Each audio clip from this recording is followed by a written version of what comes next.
आज की इस वर्चुअल कक्षा में आप सबों का फिर से स्वागत है। हम लोगों ने इलेक्ट्रिक फील्ड के बारे में पढ़ लिया है। इलेक्ट्रिक चार्ज जब वो चलता है तो करंट बनती है, और फिर इलेक्ट्रिक पोटेंशियल और कैपेसिटर्स, और इसके बाद हम लोगों ने करंट इलेक्ट्रिसिटी को देखा। तो अब हम लोग अपने इस सिलेबस को थोड़ा सा और आगे बढ़ाते हैं, और आज से हम लोग मैग्नेटिक फील्ड की स्टडी शुरू करेंगे। तो सबसे पहली बात है कि ये जो मैग्नेटिक फील्ड है, मेरी ये सलाह है कि आप जब भी मैग्नेटिक फील्ड के टॉपिक्स को पढ़ें तो आप ये कोशिश करें कि उसको इलेक्ट्रिक फील्ड के जो कंसेप्ट्स आपने लिए हुए हैं उनके साथ उनको रिलेट करें। इससे क्या होगा कि इलेक्ट्रिक फील्ड के जो टॉपिक्स हैं वो भी आपको रिवीजन होते चले जाएंगे, और जो नई जो समस्या आपके सामने है, जो मैग्नेटिक फील्ड हमारे सामने है, उसको भी अच्छी तरह से हम लोग पढ़ पाएंगे। तो रही बात मैग्नेटिक इफेक्ट की, मैग्नेटिक फील्ड की, तो मैं आपको बता देना चाहता हूं कि हम लोग अपने इस वीडियो लेक्चर में किस तरह से मैग्नेटिक फील्ड को पढ़ेंगे। तो सबसे पहले हम लोग जो मैग्नेटिक फील्ड है, जो कुछ भी है ओवर, हम लोग इसको मैग्नेटिक इफेक्ट बोलेंगे। इसको हम लोग 3 हिस्से में पढ़ेंगे।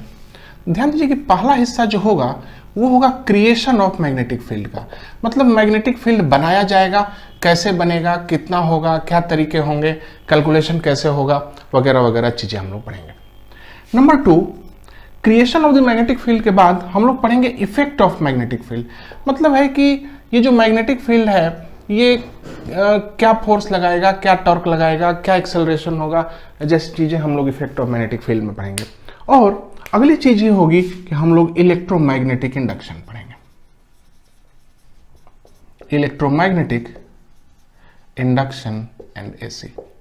तो इसी 3 टॉपिक में हम लोग अपने सिलेबस को बांट लेंगे। चलिए आज हम लोग शुरुआत करते हैं creation of the magnetic field पे, कि मैग्नेटिक फील्ड आखिर बनता कैसे है, कहां से आता है। ध्यान दीजिएगा कि सबसे पहले हम लोग इलेक्ट्रिक फील्ड पे भी ध्यान दे देंगे और मैग्नेटिक फील्ड पे भी। इलेक्ट्रिक फील्ड के बारे में आप जानते हैं, एक चार्ज, पॉइंट चार्ज होता है। वो पॉइंट चार्ज इलेक्ट्रिक फील्ड को जन्म देता है।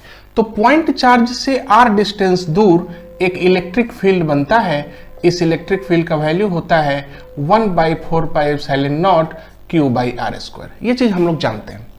आप ठीक से देखिए, इलेक्ट्रिक फील्ड एक वेक्टर है जो कि बाहर की ओर है। 1/4πε0 ये मीडियम के लिए है। 4π एक नंबर है जो यूं ही लाया गया था, ये परमिटिविटी है, और ये असल में ये चार्ज है, और ये डिस्टेंस का स्क्वायर है।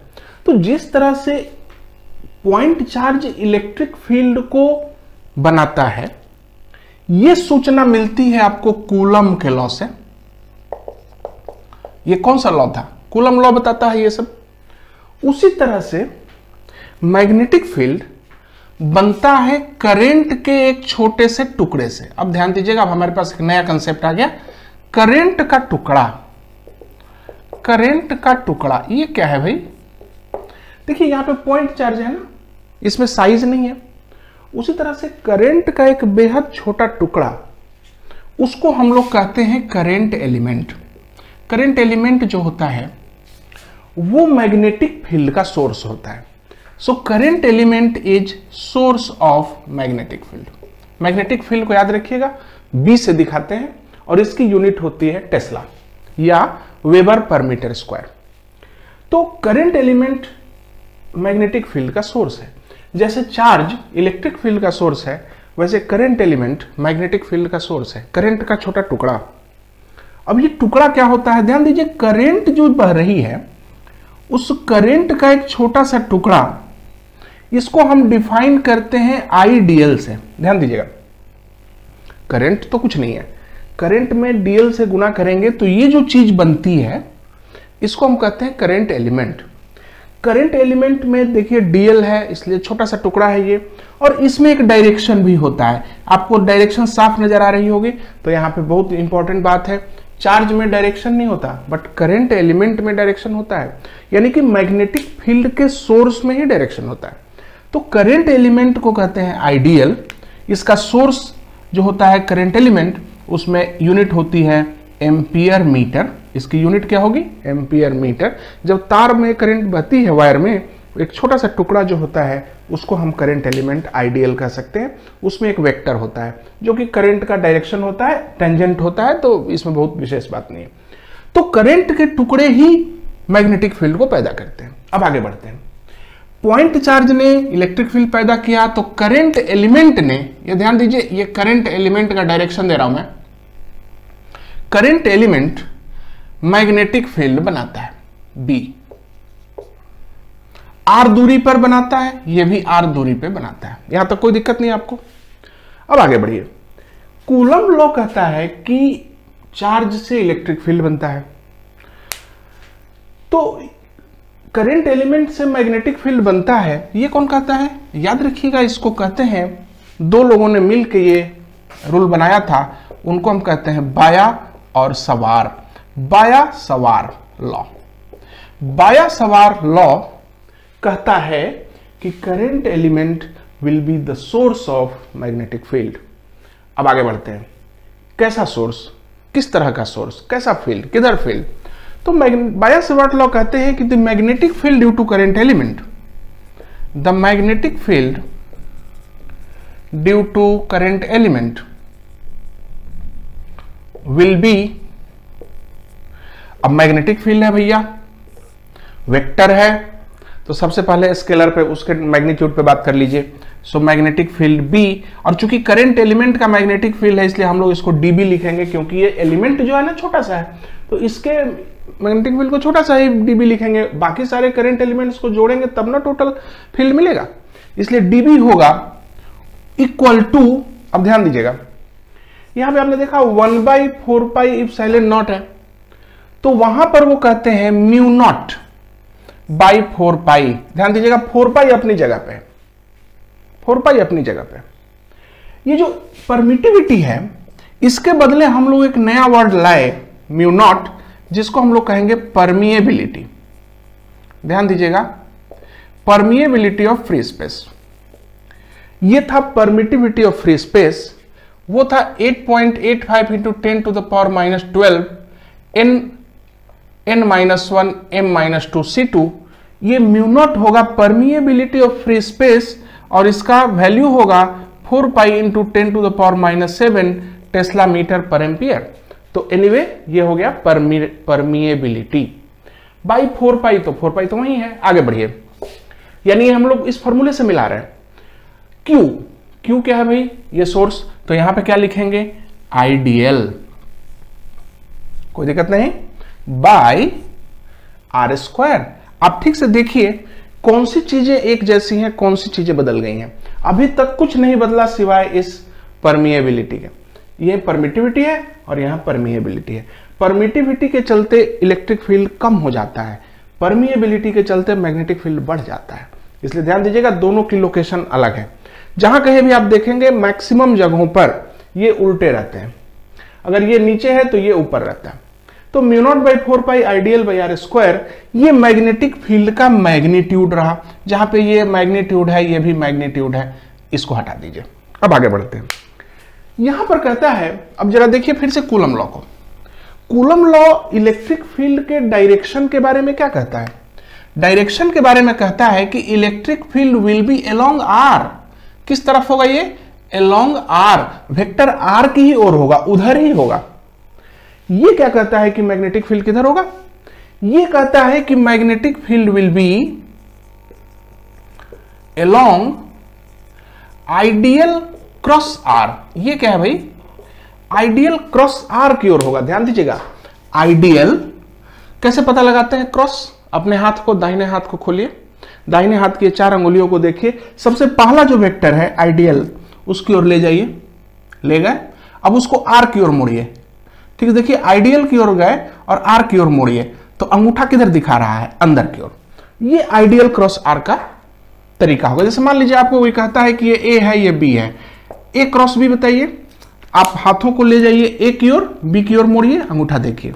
कोई कहेगा बी से ए की ओर, तो बी की ओर जाइए, ए की ओर मोड़िए, अंगूठा देखिए।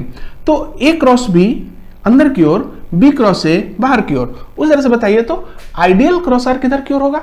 आइडियल आर, आर की ओर घुमा, तो अंगूठा अंदर की ओर है, तो आइडियल क्रॉस आर की ओर होगा। ध्यान दीजिएगा, मैग्नेटिक फील्ड हमेशा होता है आइडियल क्रॉस आर की ओर। अब जब डायरेक्शन आइडियल क्रॉस आर की ओर ही होगा, तो हम इस dB को थोड़ा सा फैसिलिटेट कर दें, तो हम लिखेंगे dB equal to mu naught by 4 pi. अब ध्यान दीजिए, ये आइडियल लिखने के बजाय हम लोग आइडियल क्रॉस आर लिख देते हैं ताकि हमें पूरा क्लियर रहे, आइडियल क्रॉस आर। लेकिन भाई आपने तो आर से मल्टीप्लाई कर दिया ऊपर में, इसलिए आप नीचे भी आर के मैग्नीट्यूड से मल्टीप्लाई कीजिए और उसको क्यूब कीजिए। यहां पे देखिए ये आर क्यूब, इसलिए dB equal to mu naught by 4 pi I dl r cube. यहां पे आर जो है आपका पोजीशन वेक्टर है, IJK में डाला जा सकता है। अगर ये पूरा वेक्टर फॉर्म हो गया, इसमें पूरे वेक्टर मिल गया, लेकिन अगर आप सिर्फ इसी को लिखना चाहते हैं, सिर्फ मैग्नीट्यूड को लिखना चाहते हैं, तो आप इसको लिखेंगे म्यू 0 बाई 4 पाई आइडियल। अब यहां पे देखिए मैग्नीट्यूड लिखेंगे तो I dl r sine theta, r के बदले में आइडियल आर, ये देखिए आप क्रॉस प्रोडक्ट है, sine theta by are square. तो आप इसमें देखिए कि आइडियल और आर जो था ये एक्स्ट्रा आर था, मैंने इसमें से सिर्फ साइन थीटा लिया है, बाकी आर को हटा दिया है। आप इसको ऐसे भी लिख सकते हैं, mu 0 by 4 pi I dl magnitude r sine theta by r cube, इसमें से एक आर को गायब कीजिए और आपके पास ये फॉर्मूला हो गया। तो mu naught by 4 pi I dl sine theta by are square, ये हमारा ओवरऑल बाया-सेवार लॉ बना।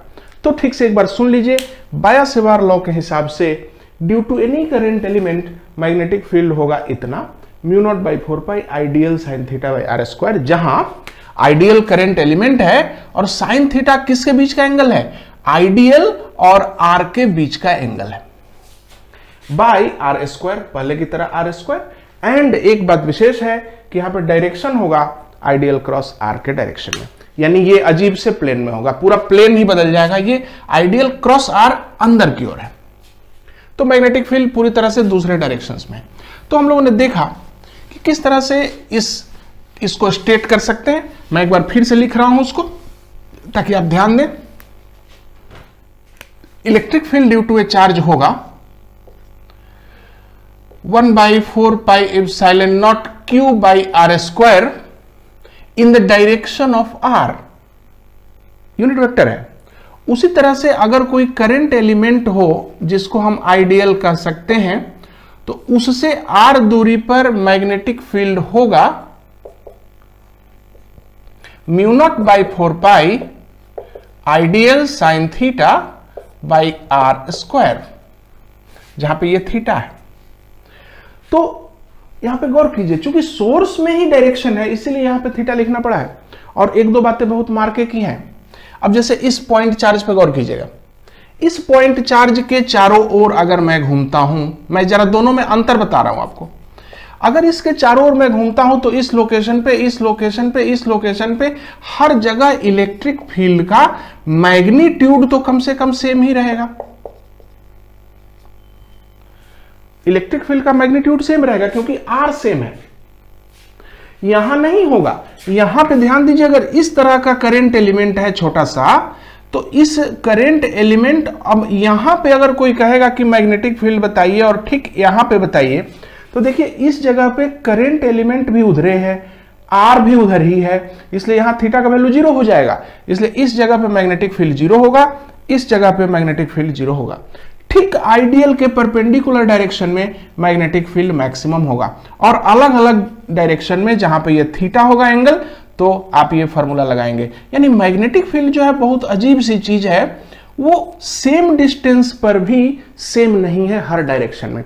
किसी करंट के ठीक आगे उसका मैग्नेटिक फील्ड नहीं बनेगा, किसी करंट के ठीक पीछे उसका मैग्नेटिक फील्ड नहीं बनेगा। तो करंट एलिमेंट के ठीक परपेंडिकुलर डायरेक्शन में करंट एलिमेंट सबसे ज्यादा आएगा, और अन्य जगहों पे क्या आएगा, mu 0 by 4 pi I dl sine theta by are square. And direction अलग से, मैग्नेटिक फील्ड का डायरेक्शन अलग से, ध्यान दीजिएगा। और इस बात पर गौर कीजिए, एक बात और मैं आपको बता देना चाहता हूं। शॉर्टकट ये है कि अगर कोई करंट जा रही है तो उसके दाहिने साइड में, ध्यान दीजिएगा, करंट के दाहिने, तो आर का डायरेक्शन देख लीजिए, आइडियल आर, मैग्नेटिक फील्ड हमेशा अंदर की ओर बनाइएगा, और इसके बाएं ठीक से देखिए, अब आर इधर हो गया तो आइडियल आर, मैग्नेटिक फील्ड बाहर की ओर होगा। ध्यान दीजिएगा, ये अंदर का साइन, ये बाहर का साइन। तो करंट के दाहिने अंदर की ओर, करंट के बाएं बाहर की ओर। इस बेसिक चीज को याद रखिएगा, बार बार ऐसे हाथ घुमाने से अच्छा नहीं होता। तो इस तरह से हम लोगों ने मैग्नेटिक फील्ड का बेसिक फॉर्मूला देखा कि बाया-सेवार लॉ से किस तरह से हम मैग्नेटिक फील्ड निकाल रहे हैं। अब ध्यान दीजिए, dB equal to mu naught by 4 pi I dl sine theta by are square, scalar form है, इसमें आपको डायरेक्शन अलग से बोलना पड़ेगा। लेकिन अगर आप वो वाला फॉर्म लिखते हैं जिसमें mu naught by 4 pi I dl cross r divided by r magnitude cube लिखा हुआ है, तो उसमें आपको डायरेक्शन बताने की जरूरत नहीं है, उसमें ऑलरेडी आइडियल क्रॉस आर लिखा हुआ है कि आइडियल क्रॉस आर की ओर होगा। तो इस तरह से हम लोगों ने इस बाया-सेवार लॉ को पढ़ा। अब बाया-सेवार लॉ को पढ़ने कुछ एप्लीकेशन वगैरह भी कर लें, क्योंकि करंट एलिमेंट तो दुनिया में कहीं होते ही नहीं है, इतना छोटा करंट कहाँ होता है। तो जो भी लंबी चौड़ी करंट होती है वो छोटे छोटे करंट एलिमेंट्स की मिलके बनती है। तो अगर आपको कोई कहेगा कि बड़े करंट के चलते आप मैग्नेटिक फील्ड निकालें, तो जाहिर है कि आप उसमें से एक छोटा सा एलिमेंट चुन लेंगे और उस छोटे से एलिमेंट को चुन के और तब उसका मैग्नेटिक फील्ड लिखेंगे और इंटीग्रेट करेंगे। तो आइए हम लोग शुरू करें applications of Biot Savart law. Application of Biot Savart law, सबसे पहला है स्ट्रेट वायर, स्ट्रेट करंट, सीधी करंट के चलते मैग्नेटिक फील्ड बताइए। डेरिवेशन इंपॉर्टेंट है, ध्यान दीजिएगा। मान लीजिए कि ये बहुत लंबी करंट है, उधर करंट आई जा रही है, इधर से जा रही है, लंबी स्ट्रेट वायर है। मैं जानना चाहता हूं कि इस वायर से d डिस्टेंस दूर यहां पर मैग्नेटिक फील्ड क्या है। तो कैसे निकलेगा? बाया-सेवार लॉ तो स्मॉल करंट एलिमेंट के लिए मैग्नेटिक फील्ड देता है, इतनी लंबी करंट के लिए नहीं देता है। तो हम लोग क्या करेंगे कि इसमें एक छोटा सा टुकड़ा चुन लेंगे। ऐसा करते हैं, चलिए ये L डिस्टेंस नीचे जाके यहां पे dl नाम का एक छोटा सा टुकड़ा चुनते हैं। कितने साइज का टुकड़ा है? dl। और ठीक से देख लीजिए डायरेक्शन उसका ऊपर की ओर है, इसलिए आइडियल हमने यहां पे चुना, सोर्स चुन लिया आइडियल, उसका डायरेक्शन उधर की ओर है। इस सोर्स की वजह से यहां पे हम छोटा सा फील्ड निकाल लेंगे, ये यहां पे हम dB निकाल लेंगे। चलिए आप लोग dB लिखते हैं सबसे पहले, ये L है, ये D है, और ध्यान दीजिएगा इसको हम लोग अल्फा कह रहे हैं। तो dB होगा according to the Biot Savart law, dB का फॉर्मूला होगा mu naught by 4 pi ideal,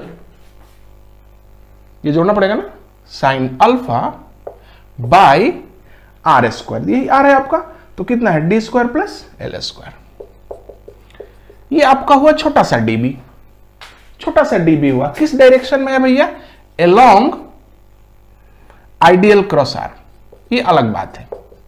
ideal cross are, अब तो मैं आपको पहले भी बता चुका हूं कि ये रही करंट और ये उधर साइड में निकालना है, तो आप अंदर की ओर कह दीजिए, इसमें कुछ सोचना ही नहीं है। करंट के दाहिने निकाल रहे हैं अंदर की ओर, करंट के बाएं रहता बाहर की ओर, बात खत्म, उतना सोचने की जरूरत नहीं है। तो ये हो गया हमारा dB। अब हम लोग इसको इंटीग्रेट करेंगे। अब ध्यान दीजिए, ये अल्फा जो है इसके बजाय हम लोग यहां से थीटा पुट कर दें, तो साइन अल्फा के बदले अगर हम कॉस थीटा पुट कर दें तो कोई दिक्कत आपको? क्योंकि अल्फा और थीटा जोड़ के 90 है, तो साइन अल्फा बराबर कॉस थीटा होगा, इसलिए हम लोग उसको वहां पे कॉस थीटा से बदल सकते हैं। ध्यान दीजिएगा, मेरे पास तो मार्कर है, मैं तुरंत लिख सकता हूं, आप अपनी कॉपी में लिखिएगा ठीक से। अब ये जो इंटीग्रेशन होगा इसमें बहुत चक्कर है, क्योंकि यहां पे dl दिख रहा है इंटीग्रेट करने को, थीटा भी चेंज हो सकता है, इसीलिए हम लोग इसको थोड़ा सा ट्रांसफॉर्म करेंगे। कैसे ट्रांसफॉर्म करेंगे आइए हम लोग देखते हैं। सबसे पहले टेन थीटा का वैल्यू बताइए तो जरा सा। टेन थीटा का वैल्यू होगा L बाई डी, होगा ना, L बाई डी। तो L का वैल्यू क्या लिखेंगे आप? d टेन थीटा लिखेंगे कि नहीं? तो dl का वैल्यू क्या लिखेंगे? d sec square theta, d theta. ठीक से देखिए dl का वैल्यू बदल जाएगा, और नीचे जो लिखा है d square plus L square, उसका भी वैल्यू होगा। ठीक से देखिए d square plus d square tan square theta is equal to d square sec square theta. ये दोनों ही बदल दिए जाएं तो dB का फॉर्मूला हुआ, छोटा सा फील्ड बराबर हुआ mu naught by 4 pi I dl, dl के लिए लिख देते हैं d sec square theta d theta cos theta by नीचे लिखेंगे d square sec square theta. ये सेक स्क्वायर ऊपर से कट गया, एक डी कट गया, यानी dB का फॉर्मूला आया mu naught I by 4 pi D cos theta d theta. देखिए मैंने इसीलिए आपको कहा था कि ट्रांसफॉर्म कीजिए। अब इतना लंबा चौड़ा इंटीग्रेशन करना मुश्किल है, उसको थोड़ा सा ट्रांसफॉर्म करते ही अब आपको सिर्फ कॉस थीटा को इंटीग्रेट करना है। कॉस थीटा को इंटीग्रेट कीजिए। अब यहां पे गौर कीजिए, इस लिमिट के अंदर लिमिट क्या देंगे, ध्यान दीजिएगा कि थीटा की लिमिट देंगे, थीटा की लिमिट देंगे, यहां नीचे से शुरुआत करिए, इस एंड पर होगा थीटा 1 से लेके इस एंड पर होगा थीटा 2, और ध्यान दीजिएगा माइनस थीटा 1 से प्लस थीटा 2 होगा। ध्यान दीजिएगा माइनस थीटा 1 से प्लस थीटा 2 होगा। इस केस में जब एक थीटा नीचे है एक थीटा ऊपर है तो आपने लिखा है माइनस थीटा 1 से प्लस थीटा 2। जाहिर है कि यह होगा mu naught I by 4 pi D. Cos theta का तो जाहिर है साइन थीटा होता है, theta 2 so theta 1 minus theta 2 से लेके माइनस थीटा 1, तो बी बराबर होगा mu naught I by 4 pi D bracket sine theta 2 minus minus plus sine theta 1। ध्यान दीजिएगा इस फॉर्मूले पे गौर कीजिएगा, थीटा इधर का थीटा उधर का जोड़ा हुआ है, सम ऑफ द साइन है। अच्छा मान लीजिए थोड़ा सा सवाल में चेंज आ जाए कि ये जो दोनों एंगल्स हैं, हाँ ठीक है, ध्यान दीजिए करंट ऐसी है, ध्यान दीजिएगा, और इस करंट की वजह से यहां पे मैग्नेटिक फील्ड चाहिए। गौर कीजिएगा सवाल इंपॉर्टेंट है, इतनी छोटी करंट एलिमेंट की वजह से यहां पर मैग्नेटिक फील्ड चाहिए, ये दूसरी साइड में है। तो ध्यान दीजिएगा सबसे पहले आपका काम है डी निकालना, और डी ये होता है, ध्यान दीजिएगा करंट को आगे पीछे बढ़ा के ये परपेंडिकुलर डिस्टेंस को हम डी कहते हैं, ठीक है। अब ये जो लिमिट लेंगे आप वो ये लेंगे थीटा 1 से लेके थीटा 2 तक, और गौर कीजिएगा कि दोनों थीटा यहां पॉजिटिव है। तो अगर करंट एलिमेंट एक साइड में है तो दोनों थीटा पॉजिटिव भी हो सकते हैं। तो इस हालत में यहां पे थीटा 1 से थीटा 2 करेंगे तो बी का ऐसे में वैल्यू आएगा mu naught I by 4 pi d sine theta 2 minus sine theta 1। तो गौर कीजिएगा थीटा एक निगेटिव है, थीटा एक पॉजिटिव है, तो क्या होगा, और दोनों थीटा पॉजिटिव है तो क्या होगा, रिजल्ट में फर्क पड़ेगा। एनीवे ज्यादातर यही केस आता है। तो बी का वैल्यू आया mu naught I by 4 pi d sine theta 1 sine theta 2 का सम। अगर ऐसा है तो फिर उसका डायरेक्शन हम लोग पहले ही बता चुके हैं। अब ध्यान दीजिए कि जो मैग्नेटिक फील्ड है बी बराबर mu naught I by 4 pi d sine theta 1 plus sine theta 2, ये याद रखिएगा दोनों साइड थीटा है, दोनों साइड थीटा है, तो एक ही साइड अगर दोनों एंगल हो जाएंगे तो यहां माइनस पड़ेगा, sine theta 2 minus sine theta 1। दोनों साइड थीटा है, तो अगर इनफिनाइट वायर है तो क्या कीजिएगा, ध्यान दीजिए अगर ये इनफिनाइट होगा तो उधर वो 90 इधर ये 90, तो थीटा 1 और थीटा 2 दोनों 90 हो जाएंगे।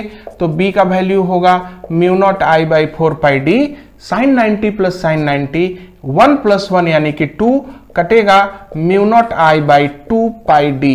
याद रखिएगा इनफिनाइट वायर का मैग्नेटिक फील्ड होता है mu naught I by 2 pi d. Mu naught current ले लीजिएगा, 2 pi distance d perpendicular distance. अच्छा कभी कभी ये भी हो सकता है कि आप सेमी इनफिनाइट वायर पे बात करें।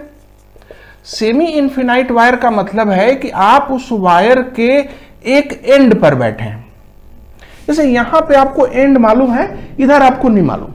तो ऐसी हालत में देखिए इधर का थीटा 0 होगा और इधर का थीटा 90 होगा, इसलिए होगा बी का value mu naught I by 4 pi d into 90 sine 90 plus 0 यानी कि 1, सिर्फ इतना ही रह जाएगा। तो यहां पे सेमी इनफिनाइट वायर का होगा B equal to mu naught I by 4 pi D, और फिनाइट वायर का होगा तो ये होगा।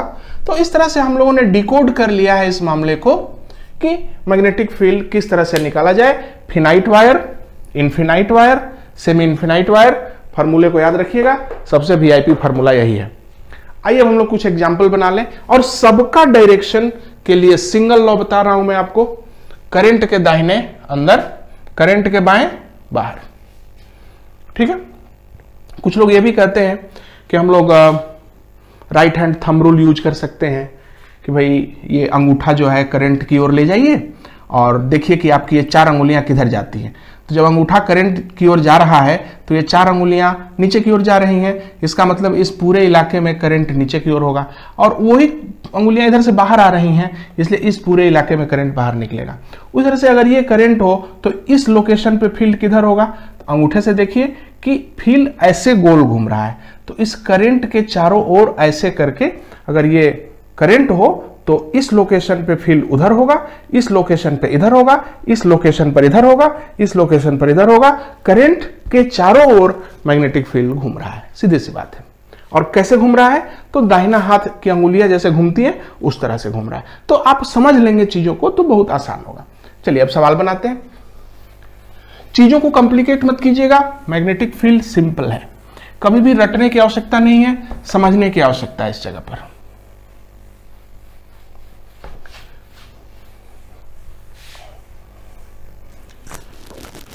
मान लीजिए कोई आपसे कहता है कि भाई ये एक देख लीजिए एल साइज का एक करंट लूप है, ऐसे ऐसे ऐसे ऐसे आई करंट बह रही है, उसके सेंटर पर मैग्नेटिक फील्ड बताइए। ध्यान दीजिए, तो ये 4 करंट है, तो एक करंट के बारे में पहले बात कर लेते हैं। ठीक से देखिएगा, इस करंट के चलते मैग्नेटिक फील्ड अंदर की ओर, क्यों, करंट के दाहिने, इसके भी दाहिने है तो इसका भी अंदर की ओर, इसके भी दाहिने है तो इसका भी अंदर की ओर, इसके भी दाहिने है तो इसका भी अंदर की ओर। इसका मतलब इन चारों करंटों का मैग्नेटिक फील्ड एक ही डायरेक्शन में है, इसलिए उन सबको जोड़ देंगे हम। क्लियर है? अब चलिए एक करंट का निकालते हैं। तो एक करंट को अगर हम देखें तो यहां पे अगर हम देखेंगे तो ठीक से देखिएगा, ये d का वैल्यू तो l/2 हुआ, परपेंडिकुलर डिस्टेंस, और ये दोनों एंगल तो 45 डिग्री हुए। ध्यान दीजिएगा, तो 1 dB हुआ का इंटीग्रेशन B1 हुआ, पहला वाला, μ0/4 पाई I 45 μ0I/4 पाई d, देखिए d लिखा मैंने, μ0I/4 पाई d sin θ1 प्लस sin θ2 यानी 2/√2, 1/√2 प्लस 1/√2, तो आप इसको लिखेंगे तो 2 को ऊपर लेके चले जाएंगे, 2 से इसको काट भी सकते हैं आप, तो μ0I/2 पाई l और वहां लिखेंगे √2। तो आप इसको आप आराम से जो भी आपको आता हो आप उसको शूट करके लिख दीजिए। ये मैग्नेटिक फील्ड हुआ एक पार्ट का, चारों का तो एक ही डायरेक्शन में है, इसलिए इसको चुपचाप 4 से गुणा कीजिए, ये टोटल मैग्नेटिक फील्ड हो गया। बताइए इसमें कोई दिक्कत है आपको? ये हो गया फिनाइट वाले का, हम लोग फिनाइट वाले को बना रहे हैं। उसी तरह से मान लीजिए सवाल को बदल दें, थोड़ा सा एक कॉम्प्लेक्स सवाल ले लें। ये करंट है, ये ऐसे जा रही है, ध्यान दीजिएगा, करंट ऐसे और ऐसे जा रही, बीच में 30 डिग्री है, ऐसे गई ऐसे आ रही। कहता हूं कि यहां से d डिस्टेंस दूर करंट आई है, फील्ड बताइए, यहां पे फील्ड बताइए। सबसे पहली बात, ये वाली करंट के ठीक सामने है वो, मैंने आपको क्या बताया था, करंट के ठीक सामने मैग्नेटिक फील्ड नहीं होगा, करंट के ठीक पीछे मैग्नेटिक फील्ड नहीं होगा, यानी इस करंट की वजह से यहां पे कोई मैग्नेटिक फील्ड नहीं होगा। So this wire is not contributing to the magnetic field. हाँ, but this wire is contributing, तो इस वायर का मैग्नेटिक फील्ड मुझे निकालना है, ये इन्फिनाइट को जा रहा। कैसे निकलेगा? इसमें मैग्नेटिक फील्ड निकालने के लिए मुझे करंट चाहिए, डी भी चाहिए, डिस्टेंस चाहिए। डिस्टेंस ये नहीं है, ध्यान दीजिएगा, इस वायर के लिए ये डी नहीं है। क्यों? क्योंकि जब इसको आगे बढ़ाइएगा तो ये जो डिस्टेंस है इसका ये डी होगा, तो डी नहीं लेना है, ये डिस्टेंस आपको लेना है। तो अगर इसको भी आप 30 कह दें तो ये देखिए ये d हो गया, ये 90 हो गया, ये हाइपोटेनियस है जाहिर है, तो जाहिर है कि ये d sin 30 होगा, यानी कि d/2 होगा, यानी कि d के बदले d/2 लीजिएगा। तो mu naught I by 4 pi d/2 bracket sin θ1 plus sin θ2, ध्यान दीजिएगा sin θ1 प्लस sin θ2। लेकिन यहां तो ये पूरे का पूरा वायर एक ही साइड में है, तो ठीक से देखिए ये रहा d, यहां से शुरू कीजिएगा तो ये आपका पहला एंगल है θ1 और ये इधर जाएगा दूसरा एंगल θ2 जो कि 90 डिग्री जाएगा। तो ठीक से ध्यान दीजिए d से सारे एंगल्स गिनने होते हैं, तो d से पहला पार्ट, पहला जो एंड है उसका एंगल θ1 है और दूसरा जो एंड है उसका 90 डिग्री है। तो आप यहां पे जोड़ करेंगे या घटाव करेंगे? मैंने आपको पहले ही बताया था ना कि दोनों थीटा एक ही साइड में है, ये थीटा और ये थीटा दोनों एक ही साइड में है, इसलिए यहां पे आपको डिफरेंस लेना पड़ेगा। तो आपको लिखना पड़ेगा sin 90 माइनस sin थीटा, ये वाला थीटा, यही जो थीटा है वही लेंगे। तो फॉर्मूला होगा mu naught I by 2 pi d 1 minus कितना है ये थीटा, अगर ये 30 है तो ये 60 है, तो 1 माइनस साइन 60 यानी √3/2, ये रहा मैग्नेटिक फील्ड। और किस डायरेक्शन में होगा? तो इसका तो मैग्नेटिक फील्ड होगा ही नहीं, रही बात इसकी, तो इस करंट के बाएं साइड में है, तो करंट के बाएं है यानी कि बाहर निकलता हुआ मैग्नेटिक फील्ड होगा। सीधे सीधे शॉर्टकट है, तो इस तरह से हम देख सकते हैं कि हम लोग करंट एलिमेंट से किस तरह से मैग्नेटिक फील्ड इसको निकाल रहे हैं। उसी तरह से ये दोनों तीनों फिनाइट केस थे, इसमें मैंने आपको बताया आपको किस तरह से एंगल देख कर डिसाइड कीजिएगा, कंफ्यूज मत होइएगा, हमेशा सम नहीं कर दीजिएगा, डिफरेंस भी होता है कभी कभी। दूसरी बात, इनफिनाइट करंट वायर का तो mu naught I by infinite का तो क्लियर है एकदम कि भाई आइए इसका निकालते हैं। ये करंट I है, ये करंट I है, ये दोनों इनफिनाइट को जा रही हैं। मैं इस जगह पर आपसे मैग्नेटिक फील्ड मांग रहा हूं d, यहां पे बताइए। अब ठीक से देखिए, इसका फील्ड यहां पे क्रॉस होगा, क्यों? करंट के दाहिने है, इसके भी दाहिने है, दोनों का मैग्नेटिक फील्ड सेम डायरेक्शन में है, इसलिए दोनों का मैग्नेटिक फील्ड हम लोग ऐड करने जा रहे हैं, पहले ही तय हो गया। अब इसका मैग्नेटिक फील्ड लिखते हैं, कैसे पता चलेगा? देखिए सबसे पहले d लिखिए, तो d तो साफ दिया हुआ है, यहां से इस पॉइंट से इस एंड को मिलाइए और इस एंड को मिलाइए, तो इधर 90 डिग्री आया और इधर 45 डिग्री आया। तो आप क्या लिखेंगे? Mu naught I by 4 pi d sine 90 plus sine 45 यानी 1 प्लस 1 बाई √2। मैग्नेटिक फील्ड मिला इसका, उसका भी सेम होगा, 2 से गुना करेंगे, इतना हुआ आंसर, क्रॉस यानी कि अंदर की ओर। देख कितनी आसानी से हम लोग चीजों को बना सकते हैं। तो अगर स्ट्रेट लाइन का आता है मैग्नेटिक फील्ड निकालने के लिए तो हम लोग बहुत ही आसानी से ट्रीट कर सकते हैं।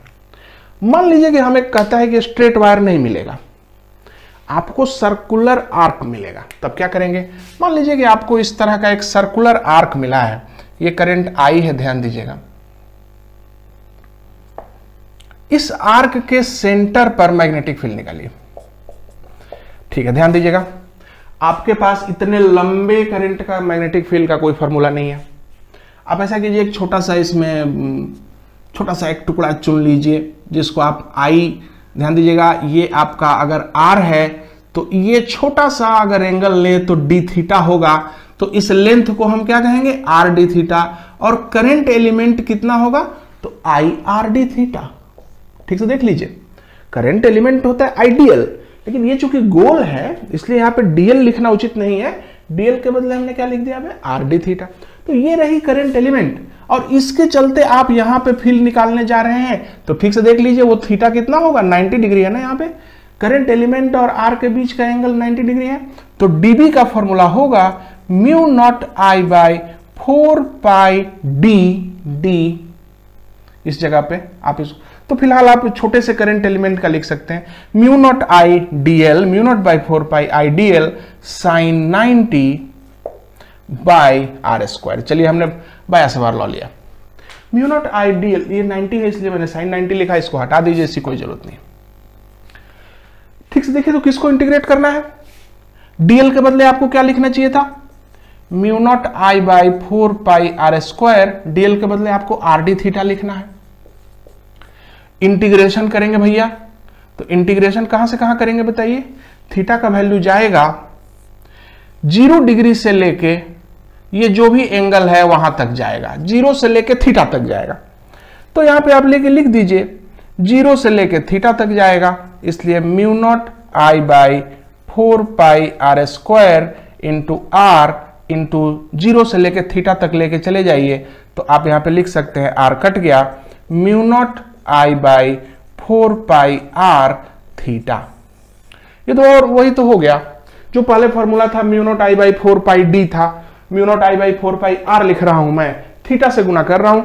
तो किसी सर्कुलर आर्क के सेंटर पर मैग्नेटिक फील्ड का सीधा फॉर्मूला आया mu naught I by 4 pi R into theta.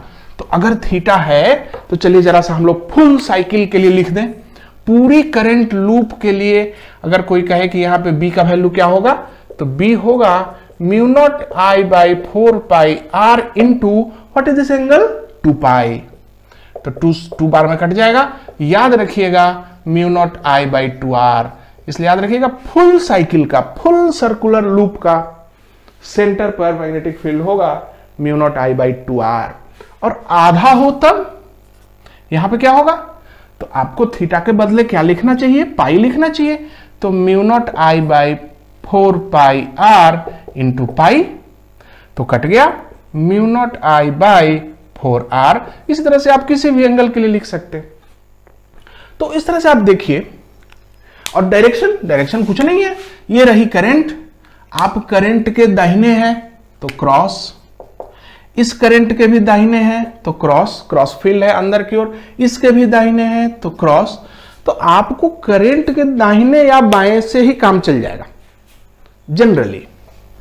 हमने देखा कि सर्कुलर आर्क के किस तरह से मैग्नेटिक फील्ड निकाले जाते हैं। आइए हम लोग एक दो सवाल बना लेते हैं। ये रही एक ये करंट है, इधर आई है, इधर जा रहा है, रेडियस आर है, इस जगह पे आप जो हैं यहां पे मैग्नेटिक फील्ड बताइए, ठीक से ध्यान दीजिएगा, ये इधर इन्फिनिटी, इधर इन्फिनिटी, कोई दिक्कत नहीं है। सबसे पहली बात ये है पार्ट 1, ये है पार्ट 2, ये है पार्ट 3, तीनों पार्ट का देख लीजिए। करंट का डायरेक्शन पे गौर कर लीजिए। ओके, करंट इधर जा रही है और इधर से आ रही है, तो इस करंट के आप दाहिने हैं, इस करंट के भी दाहिने हैं, इस करंट के भी दाहिने हैं, यानी कि तीनों का मैग्नेटिक फील्ड सेम डायरेक्शन में है। क्लियर है? इसलिए तीनों के मैग्नेटिक फील्ड को हम जोड़ेंगे, पहली बात। अब इसका मैग्नेटिक फील्ड लिखते हैं, इसका, इस पार्ट का, यहां से यहां तक का, तो भाई ये तो सेमी इन्फिनाइट है मुझे लगता है यहां से यहां तक, तो इसका होगा mu naught I by 4 pi d sine theta 1 plus sine theta 2, एक 0 हो जाएगा, एक 90 हो जाएगा, mu naught I by 4 pi D बचा। किधर की ओर? अंदर की ओर। इसका क्या हुआ? ये तो हाफ सर्किल है, कितना है? म्यू नॉट आई, इसको आर लिख रहा हूं मैं, mu naught I by 4 pi R, तो सिर्फ आर ही रहेगा, पाई नहीं रहेगा। ये भी अंदर की ओर। फिर इसका क्या करें?